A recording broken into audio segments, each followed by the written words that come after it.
Okay so अगर ये हमारे पास मैंने आपको बताया जैसे let's suppose this is the foregut और यहाँ से हमें पता है कि हिपैटिक बड या हिपैटिक जो डायवर्टिकुलम था वो बना था, ठीक है। अगर इनके दरमियान में हमारे पास कनेक्शन ये देखिए नैरो हो रहा है तो ये हम कहेंगे this is the bile duct, ठीक है। अब हमारे पास यहाँ पे ही हमें पता था जो डाइवर्टिकुलम है वो दो पोर्शंस में डिवाइड हुआ था, एक लिवर बना रहा था और दूसरा गॉल ब्लैडर, ठीक है। बाद में ये दोनों सेपरेट हो जाते हैं ना, तो यहाँ पे समझें दिस वन जो ये है ये दिस इज़ गॉल ब्लैडर, ठीक है। ये पूरा लिवर बन चुका है, ठीक है।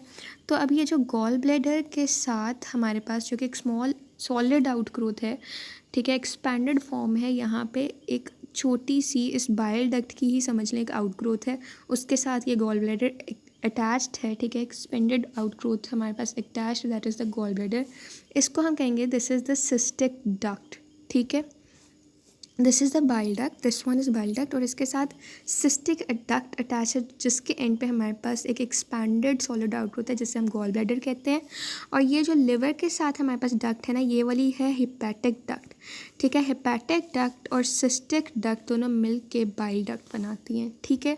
तो ये चीज़ आपने याद रखनी है। इसके अलावा आपने याद रखना है कि ये जो आपका लिवर है ना, लिवर के वेंट्रल साइड पे, वेंट्रल एक्सपेक्ट पे आपको ये गॉल ब्लैडर नज़र आएगा, ठीक है। आगे हम देखते हैं एनॉमलीज ऑफ गॉल ब्लैडर, ठीक है। तो इसमें हमारे पास कंडीशन हो सकती है लाइक एसेसरी हिपैटिक डक्ट्स, ठीक है। एक से ज़्यादा अगर हिपैटिक डक्ट्स बन रही हैं तो that is called accessory hepatic duct, ठीक है। इसके अलावा अगर गॉल ब्लैडर की डुप्लीकेशन हो जाए जो कि बहुत रेयर है, so that is again an anomaly, ठीक है। या हमारे पास एक्स्ट्रा हिपैटिक और इंट्रा हिपैटिक बाइलरी एट्रेशिया हो जाए, यानी आपके जो डक्ट्स हैं, बाइलरी डक्ट्स हैं, ठीक है, वो कैनलाइज ना हो पाए, ठीक है। तो उसकी वजह से जॉन्डिस हो सकता है, ठीक है। और ये सबसे कॉमन आपको कॉमनली जो रीज़न बनती है that is for liver transplantation, इसी वजह से किया जाता है कि क्योंकि मोस्टली आपका बाइलरी एट्रेशिया हो जाता है, आपके जो डक्ट्स हैं बाइल डक्ट्स वो कैनलाइज नहीं कर पाती, इसलिए मोस्टली लिवर का ट्रांसप्लांटेशन इसी वजह से करना पड़ता है, ठीक है। So this condition is extra hepatic या intra hepatic biliary atresia. I hope आपको समझ आ गया। उसके बाद है एब्सेंट गॉल ब्लैडर, यानी आपका जो स्मॉल कॉर्डल पार्ट है लिवर बड का दैट फेल्स टू ग्रो, ठीक है।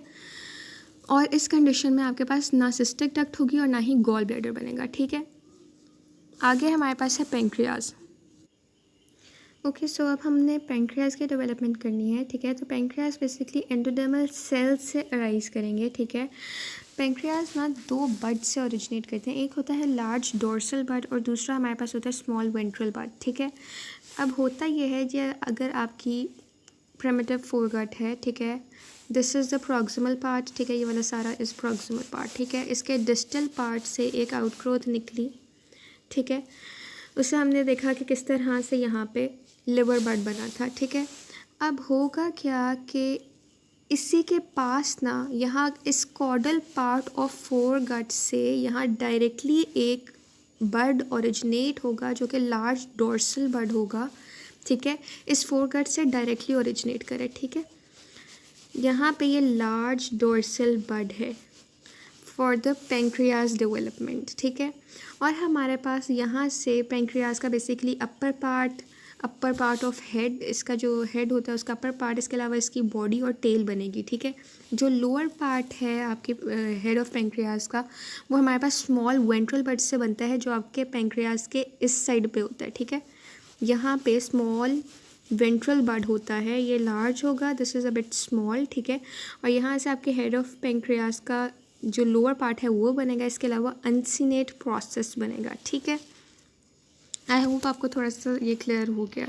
अगर आप इस डायग्राम में देखें तो this is the ventral pancreatic बड।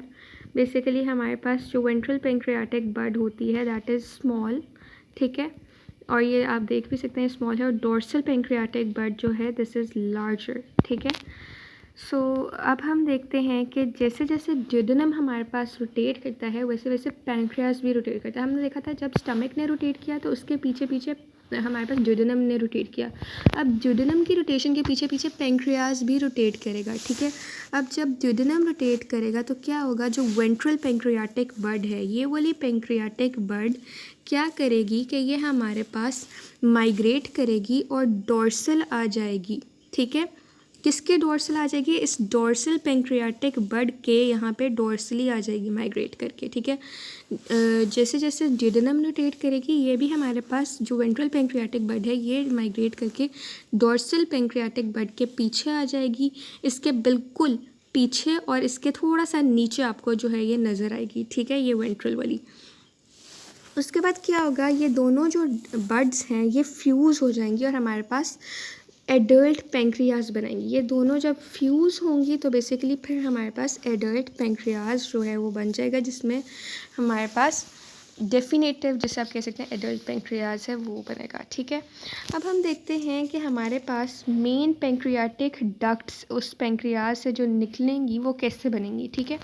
अब होगा कुछ इस तरह से कि जब आपका जो वेंट्रल पेंक्रियाटिक डक्ट है और आपका जो डोर्सल पेंक्रियाटिक डक्ट का डोर्सल पार्ट है वो एनास्टमोज करेंगे ना, इस वेंट्रल पेंक्रियाटिक बड से जो डक्ट निकलेगी obviously that would be the ventral pancreatic duct, ठीक है।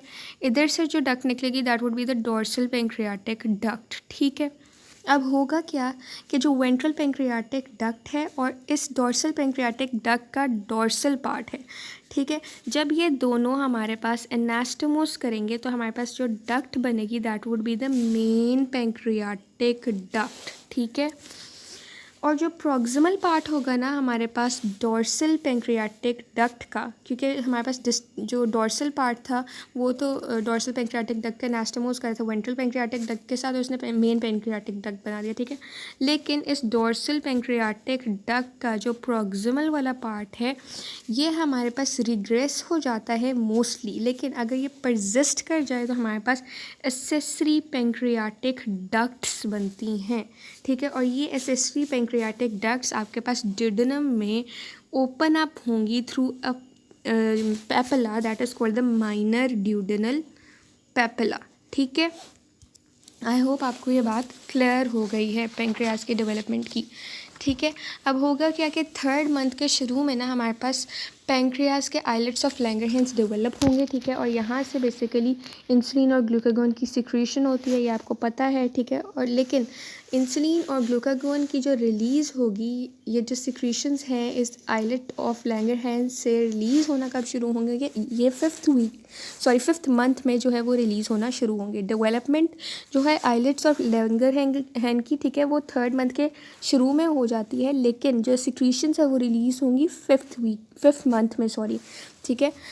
आगे हम क्लिनिकल कोरिलेट्स देख लेते हैं पेंक्रियाज के। तो पेंक्रियाज बेसिकली हमारे पास जो एनुलर पेंक्रियाज है उस कंडीशन में क्या होगा कि आपके जो वेंट्रल और डोर्सल बड्स हैं पेंक्रियाज के वो डोर्सली फ्यूज़ करेंगे, ठीक है, और वेंट्रली भी फ्यूज़ करेंगे। डोर्सली तो फ्यूज़ करते हैं, वो तो नॉर्मल कंडीशन है, लेकिन अगर डोर्सली फ्यूज़ करने के साथ साथ वो वेंट्रली फ्यूज़ करेंगे ना तो हमारे पास एक पेंक्रियाटिक टिश्यू की एक रिंग सी बन जाएगी, ठीक है।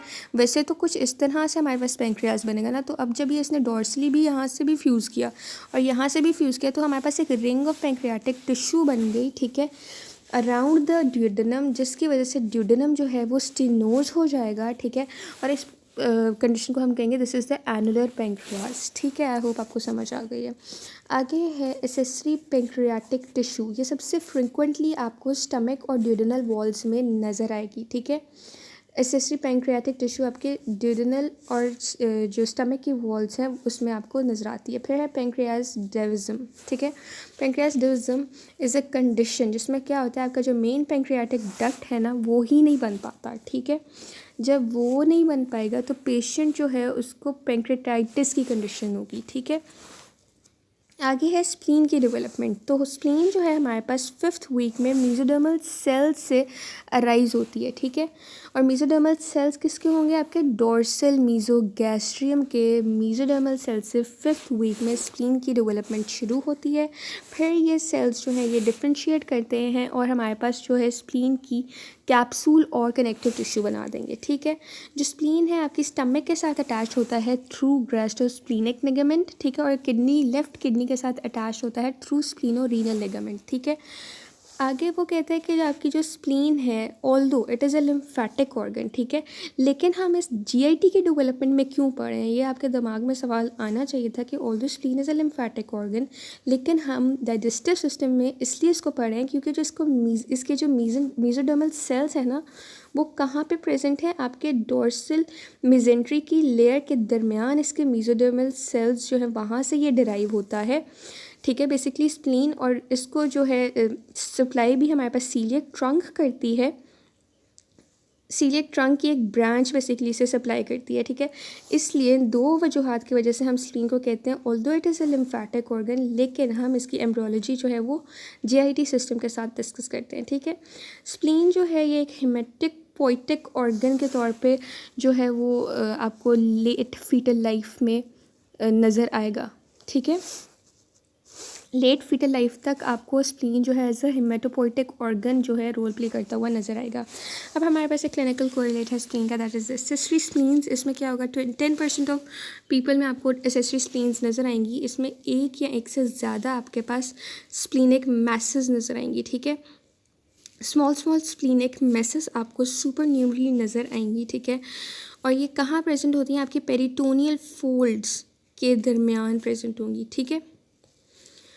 अब यहाँ पे आपका जो फोरगट था मेनली वो कंप्लीट हो गया। हमने फोरगट के सब स्ट्रक्चर्स की डेवलपमेंट पढ़ ली है। अगर कुछ नहीं समझ आई so you can ask me. Thanks for watching.